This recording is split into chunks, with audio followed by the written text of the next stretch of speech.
اس سے پہلے کہ صدر علی وقار اپنا افسانہ پیش کرے، میں گوئل صاحب سے گزارش کرتا ہوں کہ ڈائز کرتے چلیں۔ طالب علم کا استفادہ کیجیے، بہت ہی اچھے شاعر ہیں اور کئی کتابوں کے مصنف ہیں اور بہترین شاعری کرتے ہیں۔ اردو میں ان کی کئی کتابیں آ چکی ہیں اور ان کی شاعری لاجواب رہتی ہے، وہ ہمارے درمیان ہے، میں ان کا مشکور و ممنون ہوں۔ حضرات گرامی، ابھی تک آپ نے جو افسانے سنے ایک سے بڑھ کر ایک تھے، اب میں آپ کے سامنے ایک چھوٹا سا افسانہ پیش کروں گا، بغیر دیکھے بغیر کاغذ کے زبانی پیش کرنے کی کوشش کروں گا، اور میں چاہتا ہوں کہ آپ شروع سے آخر تک اس افسانے کے ساتھ بندے رہیں۔ صرف اس میں ایک ہی کیریکٹر ہے، اس کیریکٹر کو یاد رکھیں اور مجھے امید ہے کہ کیریکٹر آپ کے ذہن میں بیٹھ جائے گا، اور آخر میں جو افسانہ جب ختم ہوگا تو ایک افسانہ نگار کیا کہنا چاہتا ہے، اس کی کیا فلسفی ہے، کیا اپروچ ہے، اور ایک چھوٹی سی بات کو کس طرح سے پھیلا کر بیان کیا آپ کے سامنے، اس کا مقصد کیا ہے، یہ آپ کے سمجھ میں آئے گا، ورنہ افسانہ آپ کے سر پر سے چلے جائے گا۔ تو گزارش ہے کہ افسانے کو غور سے سنیں، 3-4 منٹ کا وقت دیں مجھے۔ تو میرے افسانے کا عنوان ہے چونٹی۔ یہ کالی چونٹی یا لال چونٹی کی بات نہیں کر رہا ہوں، یہ افسانے کا عنوان ہے چونٹی، جو حضرات میں کہتے ہیں اساتذہ اکثر جو بچوں کو یا ماں باپ اپنے بچوں کو جو چونٹی کہتے ہیں رٹے پر، اس چونٹی کی بات کر رہا ہوں۔ تو آئیے یہاں سے افسانہ شروع ہوتا ہے، ٹائم دیکھ لیجئے، 5-7 منٹ میں افسانہ ختم کروں گا اور پھر یقیناً آپ سے پوچھوں گا کہ افسانہ کیسا تھا اور آپ پسندیدگی کا اظہار فرمائیں گے، مجھے یقین۔ خواجہ کیریکٹر ہے اس کا۔ خواجہ ایک بہت ہی ہونہار لڑکا ہے، 4تھی جماعت کا طالب علم ہے، بہت ہی اس کا امپریشن ٹیچرز کے وقت بہت اچھا ہے، پہلی بینچ پر بیٹھتا ہے اور تمام ہوم ورک وغیرہ ٹائم پر کر لاتا ہے، روزانہ ٹائم پہ اسکول کو آتا ہے، ٹائم پہ اسکول جاتا ہے، اساتذہ بھی خوش، پرنسپل صاحب بھی خوش رہتے ہیں اس سے بہت۔ لیکن خواجہ کی زندگی میں اچانک ایک تغیر آتا ہے، جب وہ 5th یا 6th کلاس میں جاتا ہے تو وہ اسکول کو دیر سے آنے لگتا ہے، اس کا پہلا اور دوسرا پیریڈ مس ہو جاتا ہے، جو سائنس کا اور میتھس کا پیریڈ ہوتا ہے۔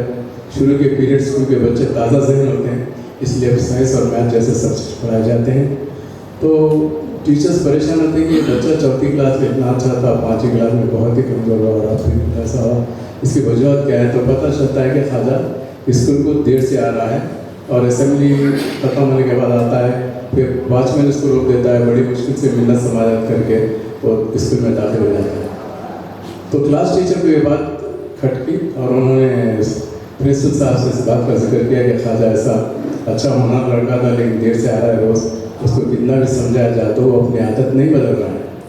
خواجہ کے والدین کو طلب کیا جاتا ہے، والد اپنی مصروفیت کی وجہ سے اسکول نہیں آتے ہیں، لیکن ان کے والدہ آتے ہیں، ان سے پوچھا جاتا ہے کہ کیوں آپ بچوں کو دیر سے بھیج رہے ہیں اسکول کو، کیا قصہ ہے، کیوں جلدی اسکول کو کیوں نہیں بھیجتے وقت پر؟ تو وہ کہتی ہیں کہ صاحب میں تو بچوں کو وقت پر اٹھاتی ہوں، وقت پر کھلاتی ہوں، توشہ باندھ دیتی ہوں، اسکول کو 15 منٹ پہلے اسکول پہنچے جیسا اس کو میں تیار کر کے بھیجتی ہوں، مجھے تعجب ہے کہ وہ اسکول کو دیر سے آ رہا ہے، پتہ نہیں کیا قصہ ہے۔ بات تحقیق کے پتہ چلتا ہے کہ محلے میں پاشا بھائی کی ایک دکان ہے کرانے کی، وہاں پر کچھ ڈراپ آؤٹس بچے گلی ڈنڈا اور گولیاں وغیرہ کھیلتے رہتے ہیں، تو پاشا ان کے ساتھ دوستی کر لیتا ہے اور وہ روز ان کھیلوں میں مشغول ہو جاتا ہے۔ ارے ٹھہرو یار، تھوڑی دیر سے جانا ہے، خواجہ کہتا ہے مجھے اسکول جانا ہے، دیر ہوئی، ارے ٹھہرو تھوڑا یہ کھیل کے جاؤ، یہ کھیل کے جاؤ۔ اس طرح بچے اس کو روک لیتے ہیں، کیونکہ بچپن کے دوست ہیں، ڈراپ آؤٹس ہیں، تو ان کی بات سن کر وہ روزانہ دیر کرنے لگتا ہے اپنے مدرسے کو جانے میں۔ تو اس کو بہت ہی اچھا بھی لگتا ہے گیم کھیلتے ہوئے، وہ اسکول کی پرواہ نہیں کرتا ہے۔ نتیجتاً وہ بینچ کے آخری سرے میں آخری بینچ پہ اس کو بٹھانے لگتے ہیں اور نتیجے میں کئی سبجیکٹس میں وہ فیل بھی ہونے لگتا ہے۔ اس کو بار بار پھر تاکید کی جاتی ہے، وہ سدھرتا نہیں ہے، تو ایک دن پھر صاحب کہتے ہیں کہ بھائی کلاس ٹیچرس کے تم ایک کام کرو، آج اگر خواجہ دیر سے آئے تو اس کو میرے پاس بھیج دو، میرے روم میں لے کر آؤ اس کو۔ تو وہ خواجہ جب دیر سے آتا ہے تو اس کو پرنسپل صاحب کے پاس کلاس ٹیچر لے کر جاتے ہیں और प्रिंसिपल साहब पूछते कि यार तुम कल भी देर से आए थे, परसों भी देर से आए थे, तुमको ताकीद किए थे तुम्हारे क्लास टीचर ने, तुम क्यों देर से आए हो, क्या है सर? तो नहीं साहब ऐसा है वैसा, मैं तुम्हारी वालदा से बात कर रहा हूँ, मुझे पूरे मालूमात हो चुके हैं, तुम झूठ मत बोलो, क्या बात है बोलो। नहीं साहब कोई बात नहीं हो। तो प्रिंसिपल साहब को गुस्सा आता है और वो ख्वाजा के रट्टे पर एक जोरदार चुमकी लेते हैं। ख्वाजा बिलबिलाने लगता है, बिलबिलाने लगता है, सर नहीं सर छोड़ दो सर, बहुत तकलीफ हो रही सर, छोड़ो सर, छोड़ो सर, छोड़ो सर, सर सर सर। लेकिन उसके आंसू भी बहने लगते हैं। प्रिंसिपल साहब को चुमकी कंटिन्यू रखते हैं, छोड़ते नहीं हैं। नतीजा ये होता है कि उसका आंखों से आंसू रवा हो जाते हैं और रोते हुए जाके वो स्कूल में बैठ जाता है, क्लास में बैठ जाता है और दिन तमाम उसको दर्द होता है स्कूल से घर जाने तक। वो सहलाते रहता है, उसको झुरझुरी होती रहती है सारा। घर जाता है, वादा से शिकायत करता है कि प्रिंसिपल साहब ने मुझे इस तरह से बुला के मेरे को इतनी ज़ोर से चुम दी और मेरे को दर्द हो रहा, बहुत माँ जब देखती है तो उसका दिल दह जाता है, उतना हिस्सा सुर्ख हो जाता है और भूल जाता है, सूजन आ जाती है। तो जैसे उनके शौहर घर आते हैं, शौहर से शिकायत करती है, देखो बच्चों को इस तरह से प्रिंसिपल साहब ने ज़ोर से चुमकी ले ली और ये जो है ना बिलबिला कर आया घर पर और इसका हाथ सूज गया है, पूरा लाल है, ये कोई तरीक़ा होता है बच्चों को सज़ा देने का, चलो हम जाके बात करेंगे। तो उनके वालिद, बच्चे के वालिद कहते हैं नहीं नहीं, इस मामले में मैं दखल अंदाजी नहीं करूँगा।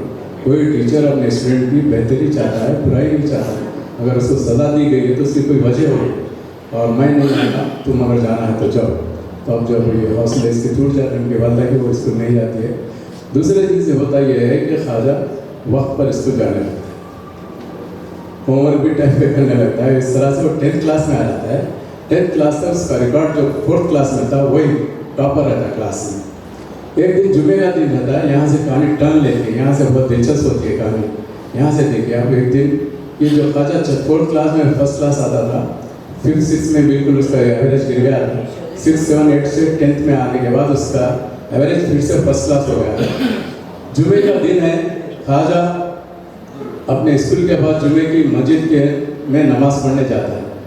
जुमे के दिन दोपहर में छोड़ते हैं मदरसे के बच्चों को, तो ख्वाजा भी नमाज़ पढ़ने जाता है। वहाँ पर नमाज से फारिग होकर आकर बैठकर अपने जूते और पताबे पहनते रहता है। तो सामने औरत की गोद में एक बच्चा खिलखिलाते हुए खेलते हुए उसके गोद में अटखेलियाँ करते रहता है। ख्वाजा उसको देख के महसूस होते रहता है कि उतने में वो औरत उस बच्चे को एक चुमटी लेती है पीठ पर। क्या लेती है?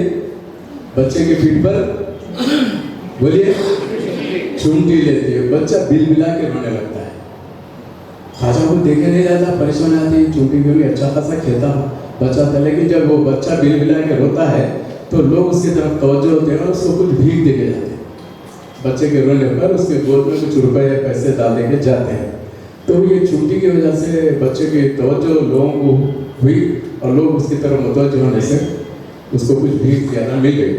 ख्वाजा जब सब लोग चले आते हैं तो उस औरत के पास ज़्यादा होते हैं, तुमने क्या हरकत की, इस मासूम पे तुमने इतना जुल्म क्यों किया, क्यों इसको रुलाया तुमने, तुम क्या इसकी सगी माँ हो या बच्चों को किराए पे लाए हो या खरीद कर लाए हो, क्या है तुम्हारा किस्सा, बोलो, मैं तुम्हें पुलिस के हवाले करूँगा। मैं खुद देख कर बैठ कर देखा हूँ, अच्छा रोता, अच्छा हंसता खेलता बच्चा था, तुमने इसको चुमकी ली।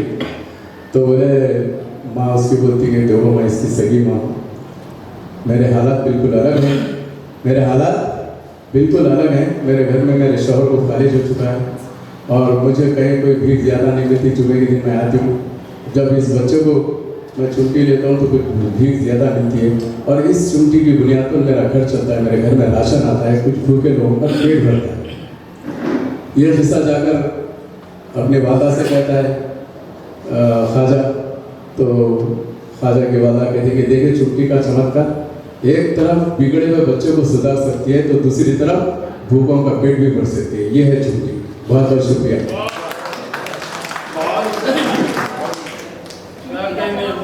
जी जी शुक्रिया बहुत बहुत। तो छुट्टी के बाद आइए जहांगीर के हिसाब से उनका अफसाना सुनते हैं। मैं लिखता हूँ, अफसाना कहना तो मेरे लिए मुश्किल है।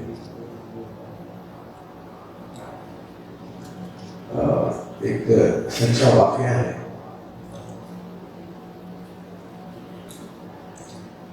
ये जो सड़क पे जो लोग भीख मांगते हैं उनके पीछे एक अलग कहानी होती है। बच्चों को किडनैप करके लाते हैं, उनको भीख मांगने की एक्टिंग सिखा दे, उसके बाद वो दलदल में डाल देते। होता ये है कि वो धीरे धीरे आदी हो जाते, बगैर मेहनत के पैसा आना शुरू हो जाता और खाने पीने की जो चीज़ें हैं पहले जो मिलते थे उससे अच्छे मिलना शुरू हो जाते। खाना अपने मन से जो चाहे वो खा सकते और हाथ में पैसा भी रहता, आज़ादी भी देती, ईश्वर की बंदिशें भी नहीं देती। ये तमाम आशाएं से जब उनको मैसर होती तो वो धीरे धीरे उसी दलदल में फंस जाते। आज हमारे समाज का ये अलमिया है कि कसरत से लोग मांगने की तरफ राग़िब हो गए। ये अलग बात है, कोई और चीज़ मांगता है, कोई दुनिया, कोई दीन मांगता है, कोई चीज़ मांगता है, कोई अपनी तरफ मुतवज्जो करता है। जहाँ तक कि हो सके मांगना जो है वो सिवाय रब से मांगना है। बंदा बंदे को कुछ नहीं दे सकता, बंदे का दिया रहता नहीं और रब का दिया सरता नहीं। एक वाक़या है, भीख मांगते हैं उसमें से निकल जाता, भीख में से मैं नहीं मांगूंगा अभी, अच्छा नहीं लग रहा मेरे को। वो होटल में काम कर लेता है। तो कुछ दिनों के बाद वो गुड़िया के जो माथे पे जो बिंदिया लगाते हैं वहाँ पे एक छोटा सा मोती है। तो ये तमाम कुदरती चीज़ें हैं। जब वो सुनार को लेके बताता तो सुनार बोलता कहाँ से लाया, सच सच बता। मैं बोलता देखो सच और झूठ की कोई ज़रूरत नहीं है, आप जो देना है दे दो, आप जो देना है दे दो। उसने 10, 20, 30, 40 हज़ार रुपये दे दिए उसको। दे देने के बाद कुछ दिनों के बाद घर पे बुला लेता, मियाँ तुम आ जाओ, आज तो सामने का जो इलाका रहता है शादी खाना बना लेता हूँ। बना लेने के बाद वो सामने की 6 मंडियाँ तुम्हारे हैं, इधर की भी जो 4 मंडियाँ हैं तुम्हारे हैं, ये तुम्हारे पेपर है। वो जो हीरा था काफ़ी कीमती था। तो मैं जैसे बड़ी रकम इस बात से ले लिया कि मैं बाशऊर था। इस बात से जो बाशऊर होते हैं उनको अल्लाह ताला उस हिसाब से अदा करता। लेकिन तुम मेहनत के जरिए से, असल के जरिए से मेरे पास लाए, जैसे वो सामने का जो जायदाद है असल के जरिए से आपको मिली। लिहाजा आपने ये बात को अपने हद तक माफ़ी रखो, ये सच्चा वाक़या है। तो अल्लाह जिसको नवाजना चाहे तो नवाजता है। तो जहाँ तक हो सके रब से मांग लेना है, वो देना है तो यूँ ही दे देता। तो ये छोटा सा सच्चा वाक़या है, बहुत पुराना है। तो मैं आप लोगों के सामने रखा। वैसे मैं कोई अफसाना निगार नहीं, मैं इस्लाही मज़ामी लिखता हूँ। अस्सलामु अलैकुम रहमतुल्लाहि व बरकातुहू। अफसाना तक आपको पहुँचे, लेकिन उससे पहले डॉक्टर मुख्तार अहमद फरदी इन अफसानों पर अपना रिव्यू पेश करेंगे। तब से माशाअल्लाह कामिल 27वां मुबारकबाद है उर्दू दुनिया अदब के ख्वाजा फरीदुद्दीन सादिक साहब और आप सामईन की तशरीफ आवी इस तहजीबी जश्न में मैं डॉक्टर मुख्तार अहमद फरदी बाहैसियत सदर all India Urdu master society for piece के आपका दिल की गहराइयों से इस्तेमाल करता हूँ। और आज जो अफसाने पेश किए गए हैं, सही मानों में मैं अगर कहूँ उर्दू दुनिया अदब के लिए चलता फिरता एक यूनिवर्सिटी अगर ख्वाजा फरीदुद्दीन साहब हैं तो ये बहुत सही होगा। ख्वाजा फरीदुद्दीन साहब उर्दू दुनिया अदब के लिए मुकम्मल, या जिस नुक्ता फिक्र से देखें या इन्हें आप कहीं जायज़ पे खड़ा कर दें तो कहते हैं ना कि इंसान के जिस्म से जो स्वाएँ निकलती हैं, जो रोशनी निकलती है, तो इनके जिस्म से स्वाएँ भी निकलेंगी। मुख्तलिफ सब्जेक्ट के डिग्रियाँ होते हुए उर्दू की वो मोहब्बत की चाशनी, वो मिठास, वो रोशनी आप तक पहुँचते हुए देख पाएंगे। बहरहाल आइए, ख्वाजा साहब का ये फ़न है और अल्लाह ने इन्हें कई चीज़ों से नवाजा है। मैं लोग इन्हें कहते हैं और हिंदुस्तान और दुनिया जानती है कि इनके पास मुख्तलिफ सब्जेक्ट पे बहुत डिग्रियाँ हैं और इनका बुक रिकॉर्ड में भी आपकी डिग्री को दर्ज किया गया है और आपका अपने मुबारकबाद है। आप जस्टिस के लिए तालियां बजाएं। एक जुनून, किसी इंसान के पास एक जुनून होता है। मैं सब्जेक्ट पे आऊँगा, लेकिन हमें आप तक इनके पैगाम और मोहब्बत को पहुँचाना है। मैं किसी एक मौके पे, चूँकि उर्दू ज़बान और अदब से इनके फ़रोग़ में इनका बहुत अहम रोल है, इन्हें हर एक सब्जेक्ट पे गॉड ने बड़ा एक गिफ्ट दिया है। आप किसी सब्जेक्ट पे इनसे बात कर सकते हो और बहुत देर तक बात कर सकते हैं।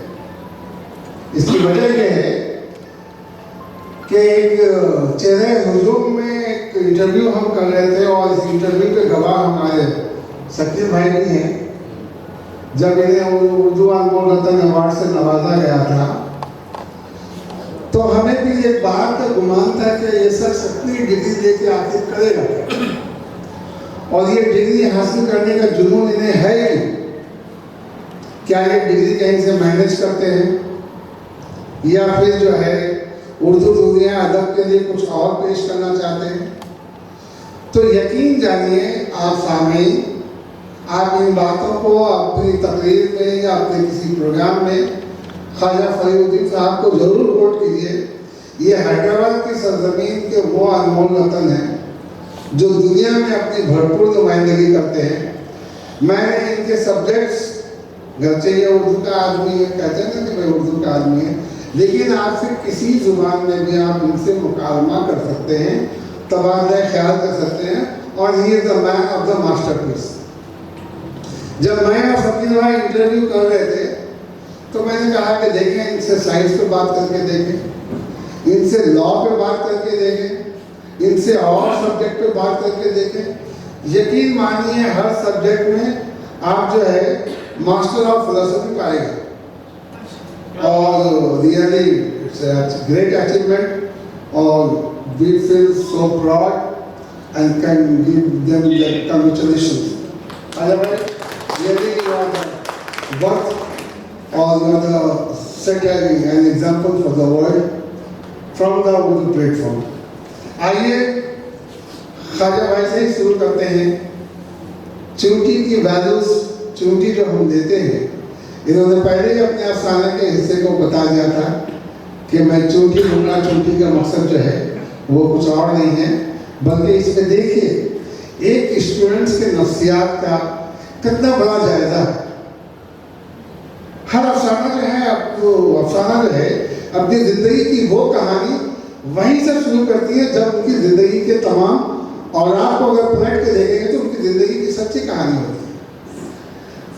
जिस तरह से हमारी रफिया नौशीन मैडम ने अपनी कहानी को कलियों की तिजारत ही आपको जो है पूरा पैगाम दुनिया में देती है कि आज माशरे में क्या हो रहा है।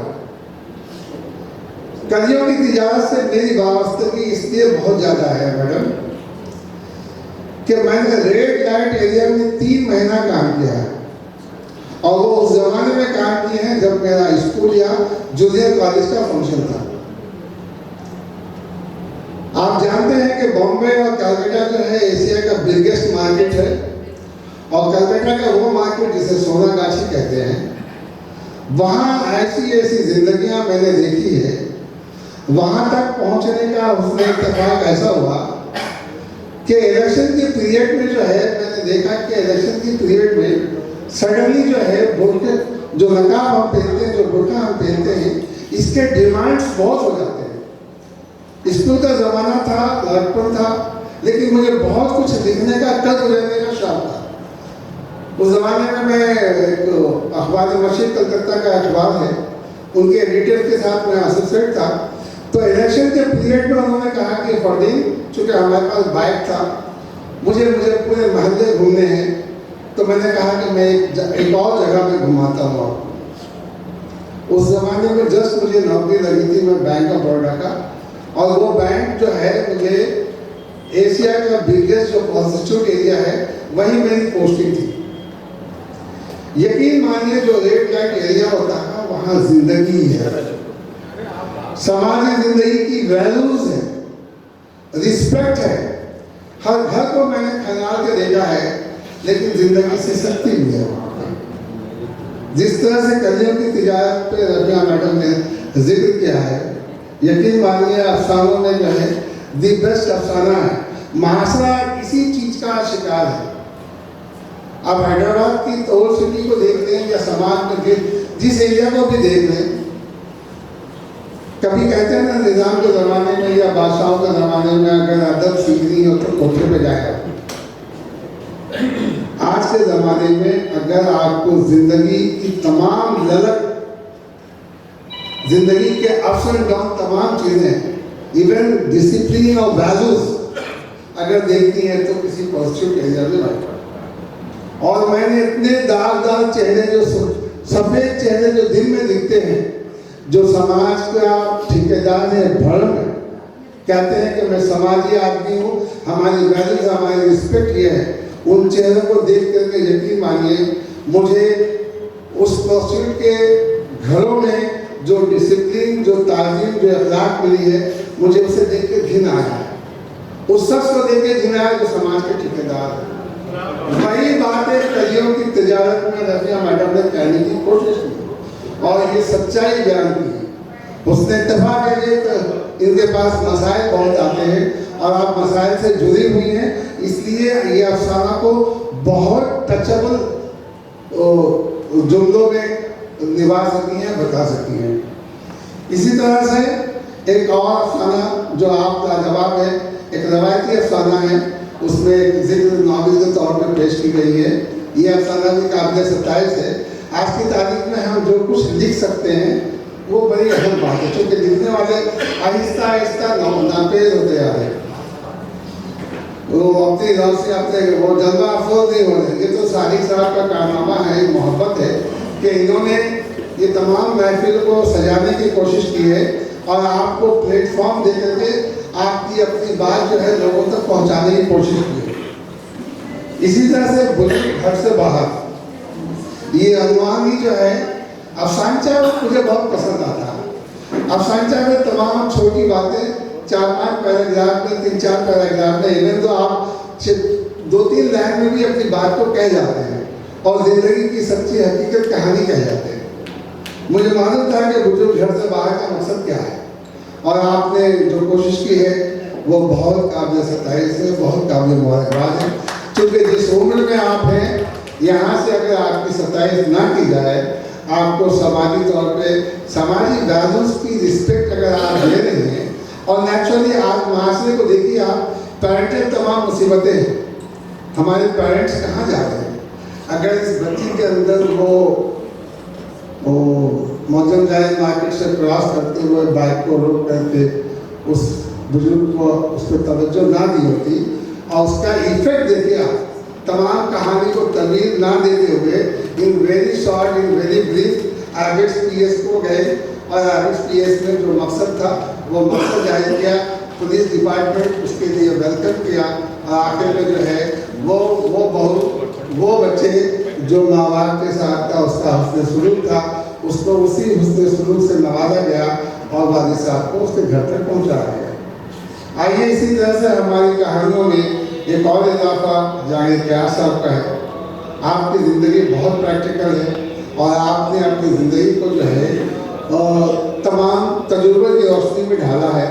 आपके अफसाने भी बहुत काबिल सताइश है। बहरहाल मैं आपके दरमियान में बहुत देर तक हाजिर तो नहीं होऊंगा, लेकिन जो अफसाने हमें अपना नक्श छोड़ रहे हैं वो समाजी फिक्र व ख्याल का है और समाज में माशरे की इसकी इस्लाह की ज़रूरत है। हम और सब पे जो है जो जिम्मेदारियाँ रबिया मैडम ने दी है, कलियों की तिजारत आखिर क्यों? हमें अगर ये मान लीजिए ये प्रोस्टिट्यूट का जो एरिया है एशिया का बिगेस्ट मार्केट अपना बड़ा क्यों है? ये लोग समाजी वैल्यूज अगर नहीं रखते तो हमारी माँ बहनें आज उन्हीं चीज़ों की शिकार होती हैं। Protection they are giving you, हर एक फैमिली को बचाने वाली यही कलियुग की तिजारत करने वाले कहवा खाना जो है, जो हमारे समाज के हम सुफा कहलाते हैं ना, हमें प्रोटेक्शन दे रही है वो, और उनका समाज पे एक बड़ा एहसान है। हाँ, वो उनके साथ के जो मसाइल हो, वो कई एक मसाइल कई एक तरीके से जो है एक्सप्लॉयटेशन है, कई चीज़ें ट्रेडिशनल है, रवायती है, सब कुछ है, लेकिन वहाँ पे हमने कहवा खाना एक बड़ी अजीब व गरीब नज़रों से देखते हैं। लेकिन समाज का सोशल वेलफेयर काम अगर आप करना चाहते हैं, उस जज्बे से देखना चाहते हैं, तो you must have to go there. खाना बन जाता है आपको, they are giving you the protection. तो एनजीओ जो है, एनजीओ के मैंने अपने बैंक के हवाले से जब लोग आते थे हमारे पास अकाउंट्स खोलने के लिए, तो मैं नॉर्मल बड़े कस्टमर्स को बहुत इग्नोर करके मैं उन लोगों को प्रायोरिटी देता था, इसलिए कि ये लोग समाज को कि ना जाने किस किस तरह से बचाने की कोशिश कर रहे हैं और उनके पास दर्द है। घंटे का सौदा आपके साथ किया हो तो आप उनके साथ की जो वफादारी है वो काबिल मिसाल है, उनको लफ्ज़ों में नहीं ढाल सकते हैं। तो बहरहाल इन्हीं चंद कलमात के साथ हमारी बातों से हो सकता है कि आप इत्तफाक करें ना करें, लेकिन हमने ये ज़िंदगी के हिस्से को देखा है। अफसाना जो लिखती हैं, अफसाना या कहानी जो वो बुनती हैं, उनकी अपनी ज़िंदगी का एक कंट्रीब्यूशन होता है। उसी कंट्रीब्यूशन की तमाम झलक जो है जब हमें दिखता है तो हम उन बातों का इजहार करते हैं। हालांकि मैं मेहमान की हैसियत से आया था, लेकिन ये 4-5 अफसाना जो है मुझे इतना दिल को छू गया कि मैंने साजिद साहब से ये कहा कि साजिद भाई, I want to be review. हालांकि मैं ज़िंदगी में कभी रिव्यू नहीं